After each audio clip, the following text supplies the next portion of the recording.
Donc aujourd'hui, petit chili con carne, simple, rapide et efficace. Donc au préalable, j'ai coupé un oignon rouge, je l'ai mincé. J'ai mis à chauffer un peu d'huile d'olive dans une poêle. J'ai aussi coupé 2 belles tomates. Il faut préparer un concentré. Alors moi j'aime bien mettre un peu de gruyère dans mon chili, mes épices mexicaines, mon sel, mon poivre et mon petit ail en poudre que j'adore. Donc pour commencer, on va faire revenir les oignons dans la poêle. Hop là. On va les faire dorer.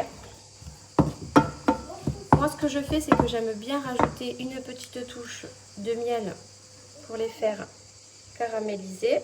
Ça donne une petite touche un peu sucrée qui est très appréciable. Voilà, on va les faire revenir. Je vais un petit peu augmenter. Donc une fois que mes oignons ils ont commencé à bien dorer, je rajoute ma viande hachée. Moi j'en mets pas mal.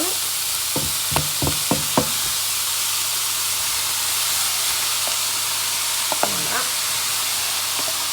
Hop. Et c'est là que je rajoute mes épices. Une fois que j'ai mis ma viande hachée. Alors, je rajoute mes épices mexicaines. Il faut bien en mettre pour qu'il y ait bien le goût du chili. Je rajoute quand même un petit peu de sel. Voilà, chacun ça à sa guise, bien évidemment. Idem pour le poivre.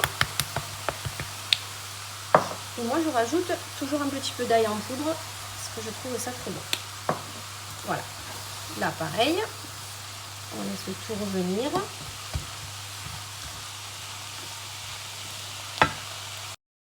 Une fois que la viande elle a commencé à cuire, vous rajoutez les tomates.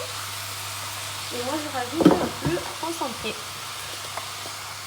Et là, on va tout mélanger.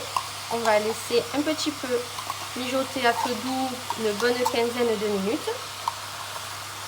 Hop, vous mettez un couvercle. Moi, je recouvre. Voilà, on mélange bien le tout. On laisse ça pendant 15 minutes. Voilà, au bout d'un quart d'heure, ça vous donne cet aspect. Donc maintenant, j'ai oublié de vous dire, on rajoute bien sûr les haricots rouges. Pour ceux qui aiment, vous pouvez ajouter du maïs. Moi, les enfants, ils n'aiment pas le maïs chaud. Du coup, je ne leur mets pas.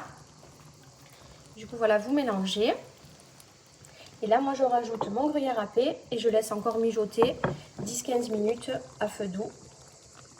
Et ensuite, ce que je fais, c'est que je mets tout ça dans un wrap avec des tranches de cheddar ou des mentales, ce que vous avez. Et franchement, c'est un bon petit repas rapide et simple.